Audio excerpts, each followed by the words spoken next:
Okay, so it's 2025, and, like, if you're watching the political scene at all, things feel, well, they feel pretty fluid, don't they? Definitely. Old loyalties seem less set in stone than they used to be. Exactly. And it gets me thinking about something I've been, mulling over.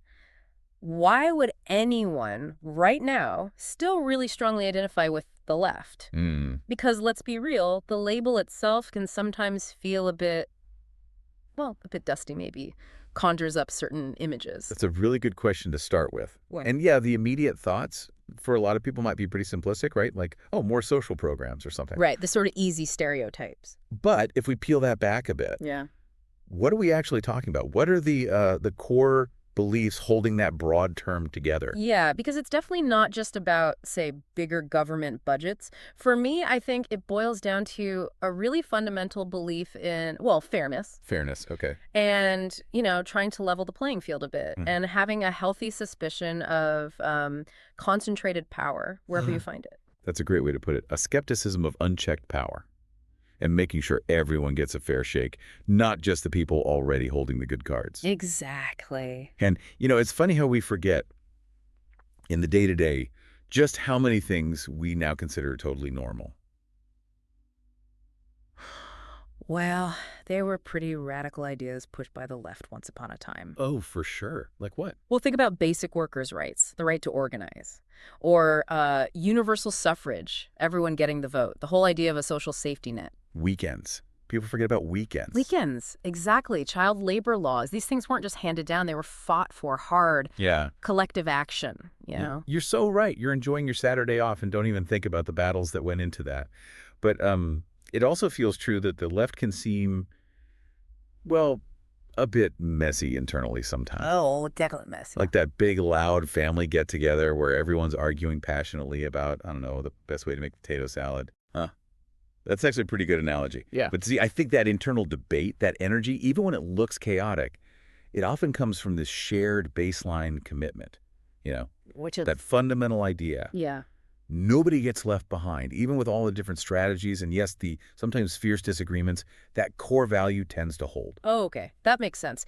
But I think we'd both agree, looking around in 2025, there's a definite feeling that the left is, well, struggling a bit. For relevance, maybe. No doubt about it. You see it electorally. You hear it in the Uh-huh. discourse. I mean, look at the example from West Bengal. It's quite stark. Yeah, talk about that. Holding power for, what, 34 years? That's an incredible stretch. Unbelievable run from 1977 to 2011. And then in the 2024 elections, just obliterated. Support just vanished. It really forces you to ask, okay, what went wrong there? What did go wrong? Was it just time for a change or something deeper? Well, the analysis points towards a kind of failure to adapt. Like they got stuck in their ways, maybe. How so? The suggestion is they got really wrapped up in internal ideological debates. The finer points of Marx versus Mao, that kind of thing. Ah, okay. Academic stuff. Yeah, well, apparently losing sight of what voters were actually worried about day to day, practical things. People wanted better roads. They wanted jobs, tangible stuff. That really resonates. You can have the most perfect theory in the world, but if people can't pay the bills or get to work easily. Exactly. The abstract debates just don't connect. Yeah. And it seems this isn't just a West Bengal story, right? This feeling of struggling to connect, it feels wider. Yeah, it does. You see echoes elsewhere. Look globally. You see similar things in Europe, for instance. Mhm. Left-leaning parties losing ground to right-wing populists. Who are often really good at using memes and, well, fear, frankly. Very effective communicators in that sense, yeah. And even in the U.S., you hear from the progressive wing of the Democrats this feeling of, like, shouting into the void sometimes. Mm-hmm. And just look at how terms like socialist get thrown around as insults on platforms like X. It's a tough climate to get a nuanced message across. It really is a significant headwind. So it could make you feel a bit pessimistic, couldn't it? Like maybe this whole project is just fading away. You could definitely see why someone might feel that way. But the interesting thing is, the core issues the left talks about haven't gone away at all. In fact, you could argue they're more pressing than ever. Okay, so what are those core issues that still make sticking with it worthwhile? Well, let's start with inequality. Economic inequality. It's staggering. That stat about the richest 1% owning nearly half the world's wealth in 2025, Yeah, that figure is just mind-boggling. it's not just a number. It has massive real-world impacts on how billions of people live. Access to health care, education, opportunity. It's all tied up in that. And it's not just the wealth gap, right? There's the climate crisis, Oh, which is undeniably getting worse, more intense. absolutely. More floods, more fires, more extreme weather. And who gets hit hardest? It's almost always the poorest, the most vulnerable communities. And then you've got the whole issue of corporate influence, big companies avoiding taxes, stuff that makes people feel the system is rigged. Right. These aren't small problems. They affect everyone pretty directly. And the left, fundamentally, is the part of the spectrum that says, hold on, this isn't okay. This isn't just how things are. It's that refusal to just accept it. Exactly. It's that drive to say things can be different, they should be better. It's about imagining alternatives and being willing to, fight for them. That's a powerful stance, the refusal to just shrug and accept the status quo. And you do see impactful ideas bubbling up from that space. Definitely. Think about something like the Green New Deal. Now, people can debate the specifics, sure, but you can't deny it fundamentally shifted the conversation about climate change and what ambitious action could look like. True. It forced the issue onto the mainstream agenda in a new way. Or movements like Black Lives Matter. Again, forcing really critical, long overdue conversations about systemic racism and policing. Yeah, incredibly impactful. So these examples show the left isn't just diagnosing problems, it's also capable of putting forward big ideas and pushing society to grapple with tough questions. And, like we said earlier, history shows that when the left is unified and focused, it can actually get big things done. The 8-hour workday, women voting, public schools. All massive shifts. They didn't happen by accident. Okay, so if the issues are still urgent and there's a history of success, why the struggle now? You mentioned communication earlier. Is that the main hurdle? It seems to be a really significant piece of the puzzle. There's this critique that the left's language has shifted somehow. Yeah. That it used to be more aligned with, say, the voice of the working class. And now? And now sometimes it can sound a bit like like a college seminar. A bit dry, maybe? Using terms that aren't immediately clear to everyone. Like what sort of terms? Well, words like neoliberalism, the focus on free markets, less government or intersectionality, understanding how different biases overlap. Important ideas, no doubt. Crucial concepts. But to someone not steeped in that academic world, it can just sound like jargon. It doesn't connect emotionally, maybe? It creates a barrier instead of an invitation. Possibly. Whereas you look at the short, right, and they often seem much better at landing a simple, memorable message. Even someone like Trump, whatever you think of him, he knows how to deliver a punchline. Yeah, the messaging is often very direct, very emotional. And there's this perception, maybe unfair, maybe not, that the left can sometimes be a bit Well, humorless. too serious. Like you forgot how to tell a joke. Something like that. A bit of relatability, a bit of humor about the absurdities of, say, healthcare costs that can actually go a long way in making the message stick. It lowers people's defenses. Right. Less jargon, maybe a bit more. Mm-hmm. Everyday language and, yeah, acknowledging the occasional absurdity. Okay. But beyond communication, what are the strengths? Is there something the left has that others don't? A secret weapon, perhaps? Well, the argument is that the real power, the engine, isn't necessarily top-down leadership. It's grassroots movements. It's regular people getting organized and demanding change. Ah, people power. Exactly. Think about those huge farmers' protests in India a few years back. Yeah, 2020, 2021, massive mobilization. Unbelievable scale. Yeah. And they weren't driven by some abstract ideology, were they? They were fighting for their livelihoods, a direct threat. Very concrete stakes. Or look at Sri Lanka in 2022, the activists demanding accountability during that economic meltdown. Again, driven by immediate, tangible hardship. So the left's role there isn't always to lead those movements from the front. Not necessarily. It's often more about amplifying those voices, supporting them, providing resources, maybe platforms, being a sort of hype man for the people on the ground. A hype man. I like that. Okay. Supporting climate strikers in Europe.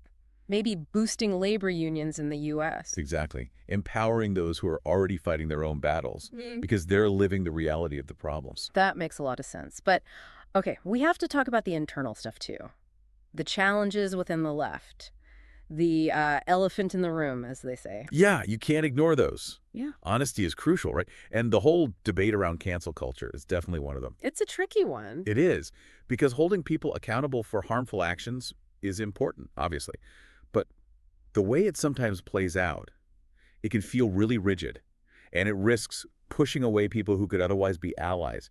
It can create more division. And then there's the hypocrisy issue. That could be really damaging. Hugely damaging. Yeah. When leaders are perceived as not practicing what they preach, maybe living lavishly while claiming to represent the poor, like some past examples cited in West Bengal that destroys trust faster than almost anything. Yeah, that disconnect is killer. And we have to acknowledge the historical baggage, too. The association of some parts of the left, historically, with authoritarian regimes like the USSR or Maoist China, that's still there, a shadow that needs, careful handling and understanding. Absolutely. It's part of the complex history. Okay, let's broaden out again, globally.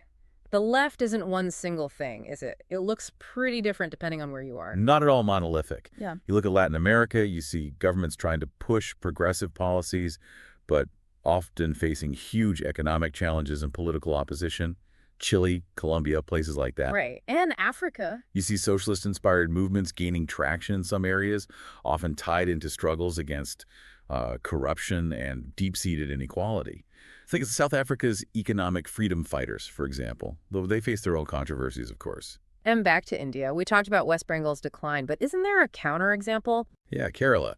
The left Democratic Front there has had continued success. And maybe the lesson there is about pragmatism, about adapting the ideology to fit the local reality, rather than sticking rigidly to dogma. Finding what actually works on the ground. Interesting. Okay, so if the left needs to adapt and communicate better, what can it learn from the right's playbook? Because undeniably, they've had successes, especially populist leaders. Well, look at figures like Modi or Trump.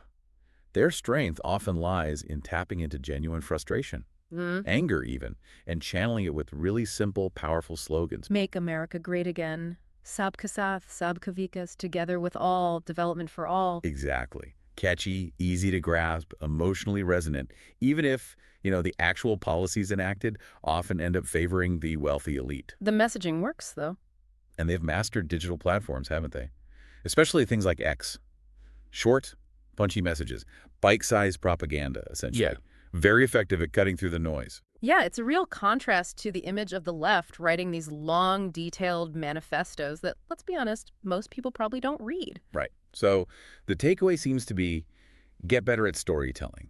Embrace visuals. Use memes. Understand how platforms like TikTok work. Meet people where they actually are. And maybe prioritize. Focus on a few key, tangible things. Absolutely. Like pushing hard for a $15 minimum wage, something concrete that people understand immediately, rather than getting lost in very abstract debates that might not resonate as widely. Okay, so looking forward then, what's the most critical thing? If the left wants to regain momentum, connect more deeply, what does it absolutely have to do? I think it comes down to listening. Really, truly listening. Listening to whom? To everyday people. Farmers in Punjab, factory workers in Gujarat, gig drivers in Bengaluru, you name it. Understanding their actual concerns about wages, healthcare, the environment they live in. Not assuming you know, but actually listening. Amen. Listening isn't enough on its own. No, then the challenge is to translate those very real needs and anxieties into practical policies. Policies that make sense, that feel achievable, and that are communicated clearly. And not just relying on old answers, right? The world's changing fast. Exactly. Issues like automation, AI taking jobs, the insecurity of the gig economy, these need fresh thinking, new solutions. Maybe things like universal basic income need serious consideration.